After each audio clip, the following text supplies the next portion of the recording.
I'll start quickly. We have a tight program, and I'll say welcome to Karl Jørgen Nielsen, who is a consultant in the Danish consultancy company PlanEnergi. And I think you will explain how to develop a biogas project step by step, progressively. Okay, thanks. Yeah, thank you very much, Paul. Yes, my name is Karl Jørgen Nielsen. I already met some of you the other days in the International Journalists, so welcome to you all.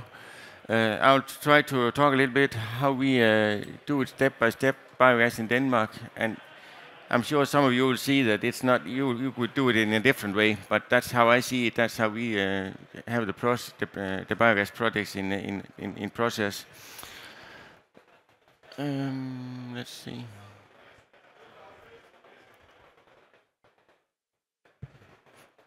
Perfect. Just a little bit about PlanEnergi, where I'm a project manager in PlanEnergi. We have offices in Skørping, south of Aalborg, and in Aarhus and in Copenhagen. We're a small engineering company with 55 employees, and we do only tasks with renewable energy, like district heating, strategy and energy planning, solar and wind and biogas.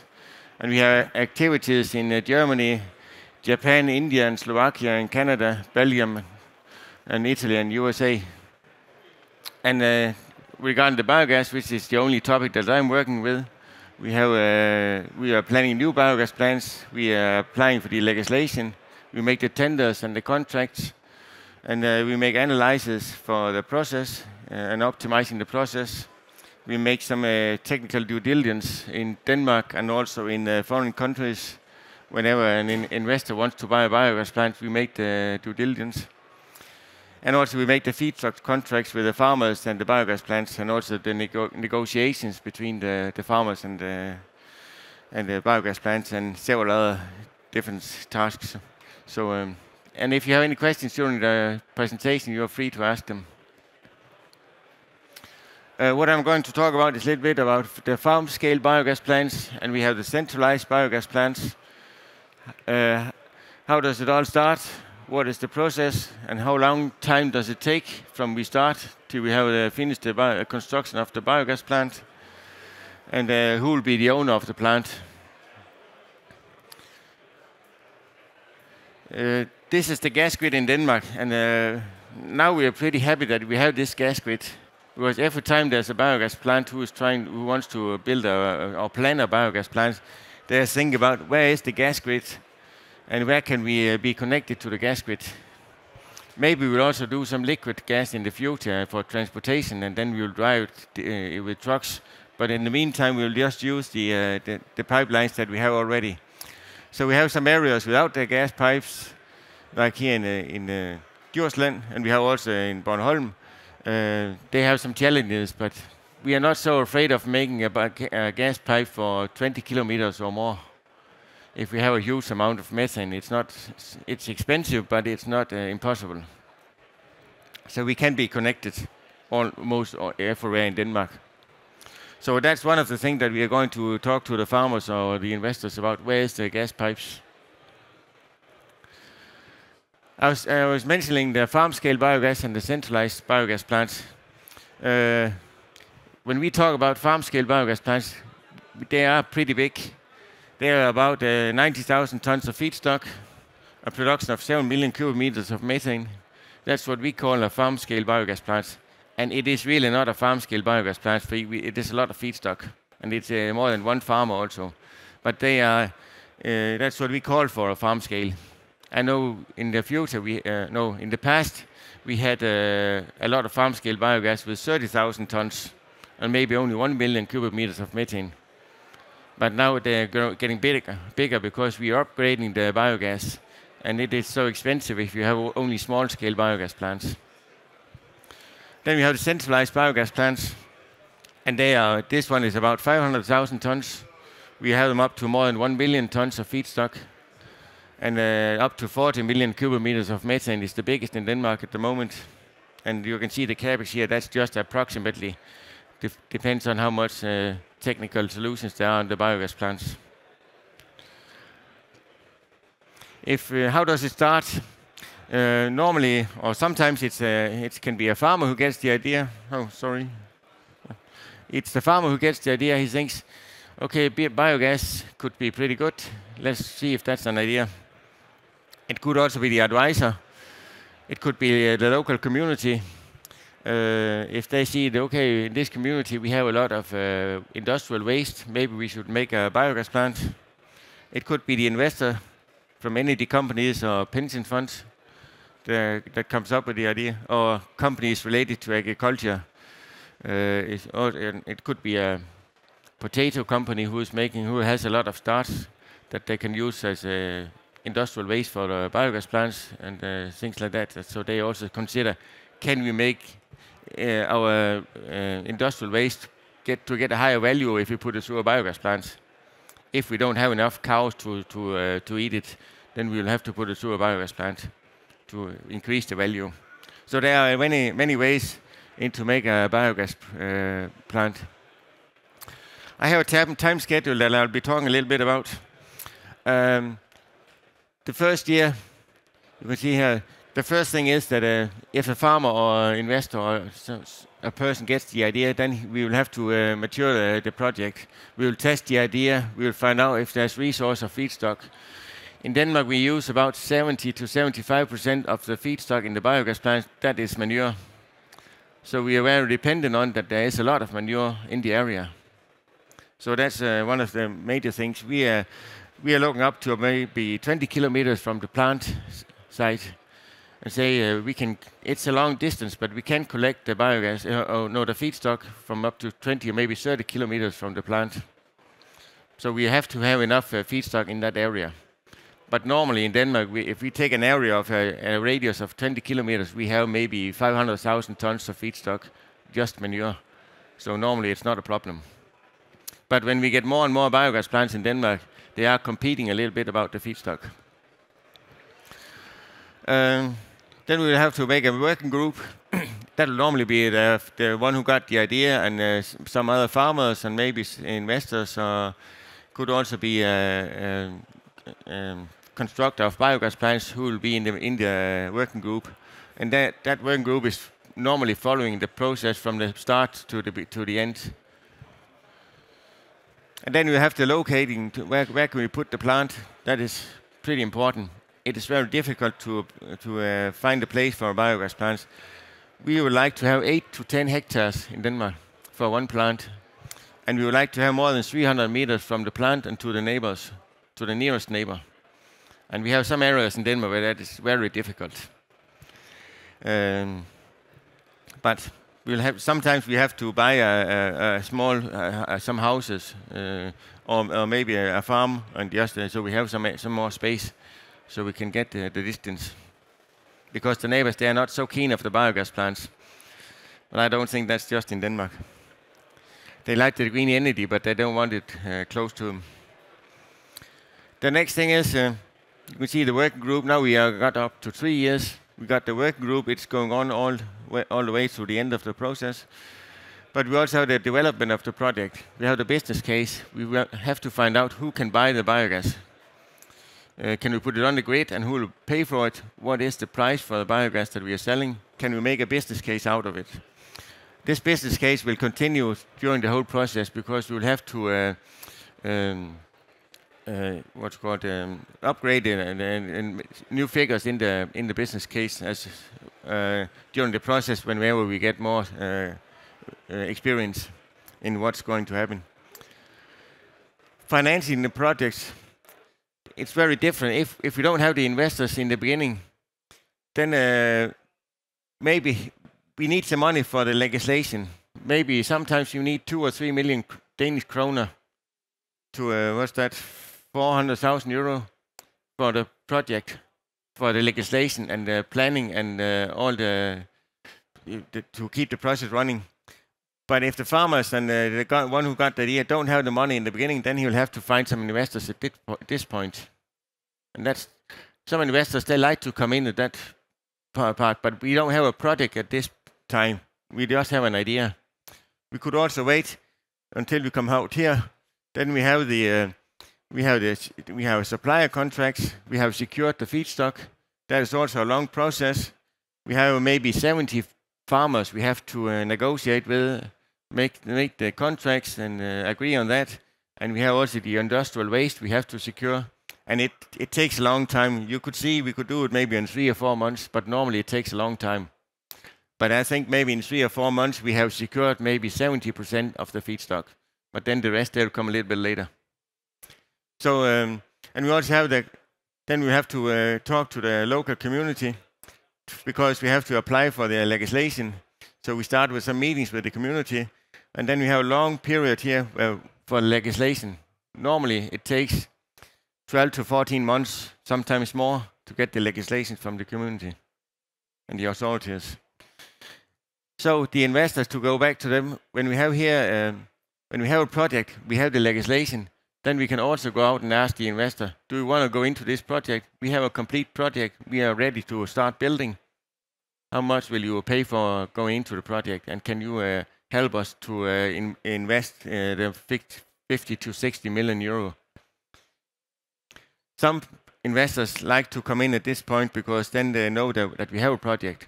In this case, if they start here, they just know we have an idea.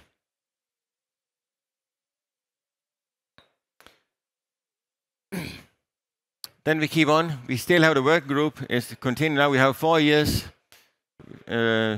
What I think would be the process of this project. We will have a tender process.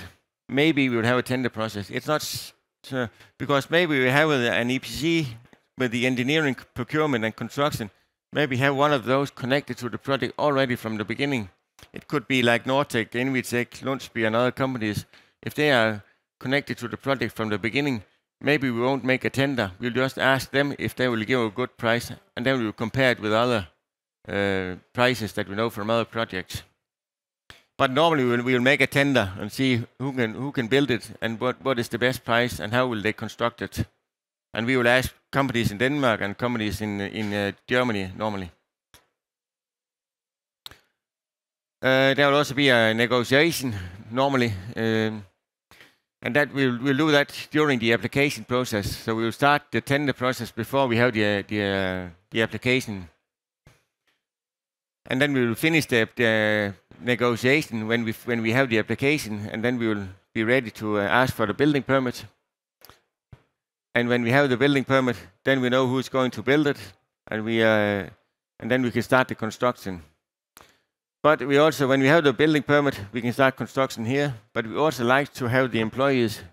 We like to have a site manager, the operational manager on the site, because if we can hire him already at this point, then he can help constructing. He knows where every pipe under the ground is, and he knows how it's going to be constructed, and he knows where everything is, where the wells are, where the pumps are, and so on. And it's a very good education for the site manager to be a part of the projects that early.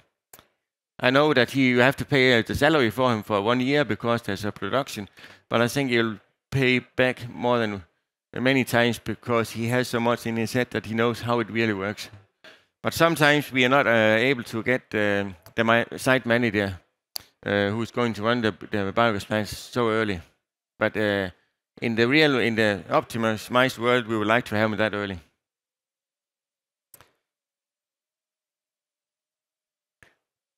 Then we still have the working group working with. We have the construction period. We have the first feedstock. Then I think we'll be about starting in the beginning of after year 3. If we are a little bit compressed with our time schedule and we have a deadline to reach the first gas, then we can start to put some inoculum in and some feedstock from some of the farmers and feed it in before the biogas is totally completed. That will require that you will get a permit to do it before the biogas is completed.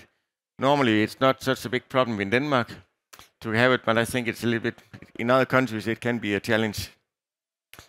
But we would like to start here, and the biogas production comes a little bit later. We have to fill up some of the digesters and have a good biogas so we can upgrade it. And then here in the 4th month of year 4, we have the biogas completed, and we will after that have a ramp-up period. And the ramp-up period can be, I have put 6 months. We also have biogas plants who have 12 months. But it depends on I think if you have the site manager, the operational manager, during the construction, that will also help you on the ramp-up period, because not so many things will go wrong because he has hands-on all the time during the construction. And then when we come here to the end, the ramp-up period, we should be up to 100% or 80 or 90%. It depends on how good they are. It also depends on if they can get the feedstock, because sometimes if you start a biogas plant up in in February and March during the spring, and the farmers, they would like to have the manure out on the fields as fertilizer, sometimes it's a problem to get enough manure into the biogas plant. If the contract is not so good, then he might prefer to use it on his fields. So it'll be a longer ramp-up period than the 6 months, but that'll be different. Then we have a total schedule here from the beginning. I think if we have in an optimized world, we will have more than 3 years from he gets the idea until the end, until it's constructed. And where can we shorten it? It could be shortened a little bit, the application process. Some communities say they can do it in 10 or 12 months, but normally it takes more.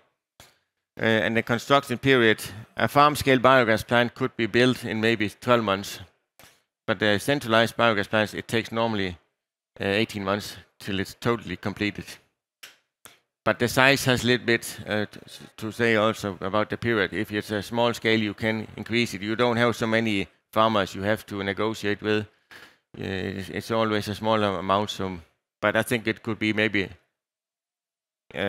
half a year shorter. That will be the most.